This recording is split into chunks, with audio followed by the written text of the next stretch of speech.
Bismillahirrahmanirrahim. Assalamualaikum warahmatullahi wabarakatuh. Selamat datang di channel Sahabat Luar Biasa. Channelnya orang-orang luar biasa. Apa kabar teman-teman? Mudah-mudahan sehat selalu dan selalu dalam rahmat dan lindungan Allah Subhanahu wa taala. Amin ya robbal alamin. Bagi teman-teman yang baru menemukan channel ini, agar tidak ketinggalan informasi yang insya Allah menarik dan bermanfaat, jika berkenan silahkan like, komen, dan bagikan video ini, serta subscribe dan nyalakan tombol notifikasinya. Syukron jazakumullah khairan. Alhamdulillahillazi bini'matihi tatimus solihat. Segala puji hanya milik Allah, yang dengan segala nikmatnya segala kebaikan menjadi sempurna. Salawat serta salam semoga tercurah limpahkan kepada Nabi Muhammad Sallallahu Alaihi Wasallam serta istri-istri beliau, saudara-saudara beliau, tabi'in, tabi'ut tabi'in, dan bagi kita yang insya Allah setia dan istiqomah mengikuti sunnahnya sampai akhir hayat. Amin ya robbal alamin. Rabbi syrohli sodri wa yasirli amri wahlul uqdatam min lisani yafqahu qawli.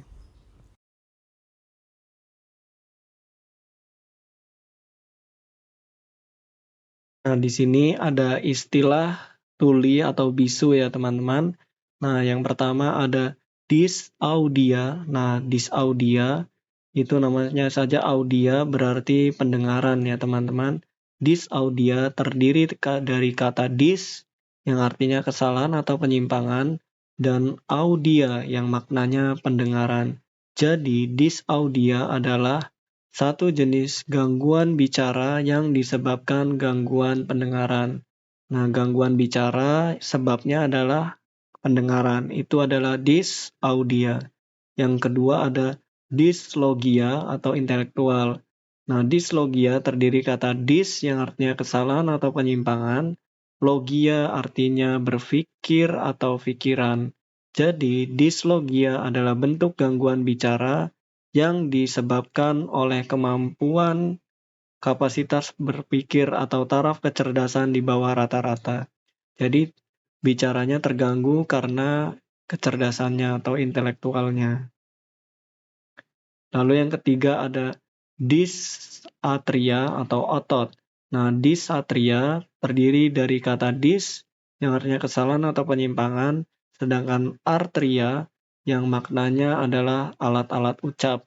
Jadi dysarthria ini adalah satu jenis gangguan bicara yang disebabkan adanya kelumpuhan, kelemahan, kekakuan, dan gangguan koordinasi otot alat-alat ucap atau organ bicara sehubungan dengan adanya kerusakan pada susunan saraf pusat atau perifer. Jadi disatria ini tidak bisa atau mengalami gangguan bicara karena kelumpuhan atau kelemahan kekakuan atau gangguan koordinasi otot-otot alat ucap. Lalu yang keempat ada disglosia atau artikulasi lidah.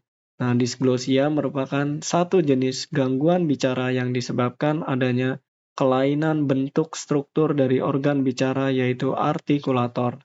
Artikulator adalah merupakan bagian akhir dari suatu rangkaian proses bicara yang sekaligus berfungsi sebagai resonator dalam memodifikasi suara yang diproses di daerah pangkal tenggorokan pada saat fonasi sehingga menjadi suatu rangkaian fonem yang bermakna.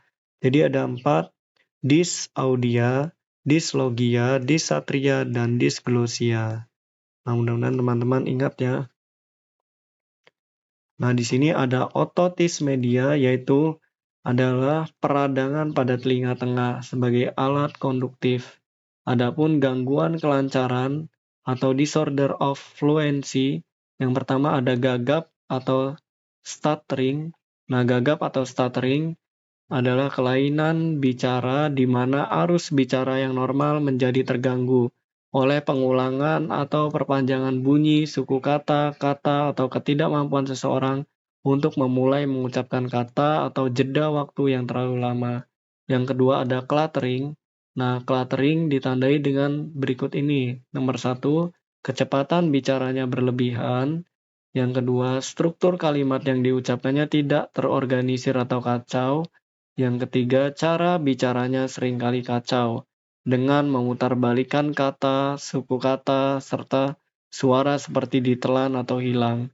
Yang keempat, terjadinya pengulangan yang berlebihan. Lalu yang ketiga ada gangguan suara atau disorder of voice. Gangguan suara ditandai dengan adanya gangguan proses produksi suara yang diakibatkan oleh sebab-sebab organik maupun fungsional yang mempengaruhi fungsi larynx pada waktu fonasi. Ada GCS yaitu gagap, cluttering, dan suara. Lalu tipe-tipe gangguan artikulasi. Yang pertama ada substitusi, yaitu terjadinya pergantian fonem seperti kata diucapkan kata jadi tata. Nah, gigi jadi didi. Nah, gajah jadi jajah. Nah, seperti itu ya teman-teman. Ganti. Lalu yang kedua, omisi, yaitu terjadinya penghilangan fonem atau adanya huruf-huruf konsonan yang tidak diproduksi, tidak diucapkan. Misalnya rumah jadi umah. Nah, kayak anak kecil ya teman-teman. Lalu yang ketiga, distorsi, yaitu berusaha mendekati ucapan yang benar, tetapi terjadi kekacauan seperti huruf L diucapkan antara R dan L. Misalnya kodok diucapkan tordok. Nah, dagu diucapkan dardu. Lalu ada yang keempat, adisi, yaitu terjadi penambahan huruf-huruf konsonan pada kata yang diucapkannya. Misalnya foto jadi forto. Nah, ini empat-empatnya soda, yaitu substitusi, omisi, distorsi, dan adisi. Nah, lalu PKN dan olahraga. Mengapa ini PKN olahraga?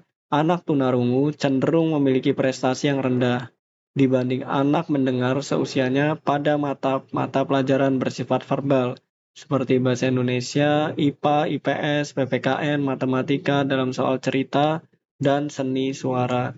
Tetapi pada mata pelajaran yang bersifat nonverbal seperti pelajaran olahraga, keterampilan pada umumnya relatif sama dan dengan temannya yang mendengar. Nah, ini PKN rendah, olahraga sama ya. Nah, pergaulan yang terbatas pada sesama tunarungu. Ini sebagai akibat keterbatasan dalam berkomunikasi, anak tunarungu cenderung untuk bergaul dan bersosialisasi dengan sesama tunarungu atau menarik diri dari lingkungan orang mendengar. Keadaan seperti ini nampak sekali pada tunarungu remaja, terutama di sekolah khusus seperti SLBB. Sebagai contoh, anak tunarungu setelah kegiatan sekolah selesai seringkali tidak langsung pulang ke rumah, melainkan main-main dulu dengan teman sesama tunarungu. Nah, ini lalu yang ketiga, dengan adanya sistem pendidikan integrasi maupun inklusi di mana anak tunarungu belajar bersama anak mendengar di sekolah biasa, diharapkan pergaulan anak tunarungu dapat lebih luas lagi, tidak terbatas pada sesama tunarungu. Oleh karena itu, apabila di kelas Anda terdapat siswa tunarungu, hendaknya Anda memberikan pengarahan kepada siswa lainnya untuk bersikap responsif dan meraih temannya yang kurang beruntung tersebut agar ia merasa menjadi bagian dari kelompoknya. Jadi diajak ya teman-teman, dirangkul. Lalu memiliki sifat egosentris yang melebihi anak normal. Daerah pengamatan anak tunarungu lebih kecil dibandingkan dengan anak yang normal. Salah satu unsur pengamatan yang terpenting adalah pendengaran, sedangkan anak tunarungu tidak atau kurang memiliki unsur tersebut. Pengamatan anak tunarungu lebih tertumpu pada unsur penglihatan. Oleh karena itu, anak tunarungu ini mendapatkan sebutan juga sebagai anak pemata. Namun di daerah pengamatan penglihatan lebih sempit dibandingkan dengan daerah pengamatan pendengaran.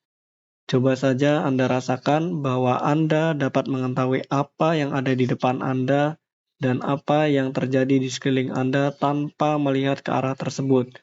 Sedangkan bagi anak tunarungu, hanya dapat mengetahui apa yang ada di depan muka saja.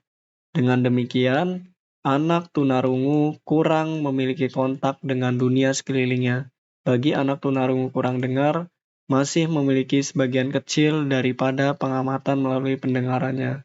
Akan tetapi, walaupun demikian, mereka hanya mampu memasukkan sebagian kecil dunia luar ke dalam dirinya, sehingga mereka lebih memusatkan perhatiannya pada dirinya sendiri, egosentris.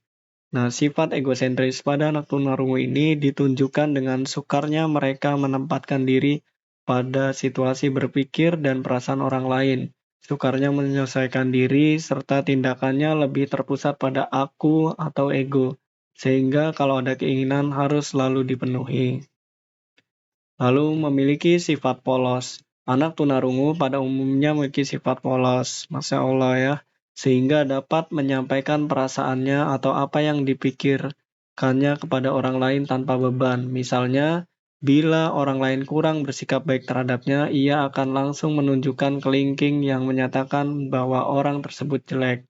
Demikian juga perasaan anak tunarungu umumnya adalah keadaan ekstrim tanpa nuansa. Misalnya, mereka hanya tahu perasaan senang dan tidak senang, atau lapar dan tidak lapar. Mereka kurang memahami tentang kurang senang atau senang sekali maupun kurang lapar atau lapar sekali. Nah, di sini ada strategi individualisasi, adalah strategi pembelajaran yang mempergunakan suatu program yang disesuaikan dengan perbedaan-perbedaan individu, baik karakteristik, kebutuhan, maupun kemampuan secara perorangan. Strategi ini dikenal dengan individualis educational program atau IEP, atau di Indonesia itu sering disebut PPI, Program Pendidikan Individualisasi. Lalu pembuatan program intervensi, setelah ditemukan kesalahan ucapan sesuai tipe gangguan, langkah selanjutnya adalah membuat program intervensi.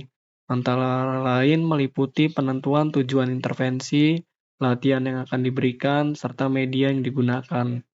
Oleh karena itu, kemungkinan penyebab gangguan artikulasi ini adalah adanya gangguan persepsi pendengaran, maka latihan yang perlu dilakukan terlebih dahulu untuk tipe substitusi adalah latihan pendengaran untuk membedakan fonem-fonem yang tertukar, selanjutnya pengucapan latihan kinestetik, serta latihan percakapan pengucapan secara spontan. Nah, jadi ada pendengaran, pengucapan, kinestetik, dan percakapan. Lalu dalam upaya membantu anak dengan hambatan pendengaran atau tunarungu dalam belajar, yang pertama, tidak berbicara dengan cara membelakanginya. Yang kedua, bicara dengan posisi kepala guru sejajar dengan kepala anak, lalu posisi duduk anak di bagian depan.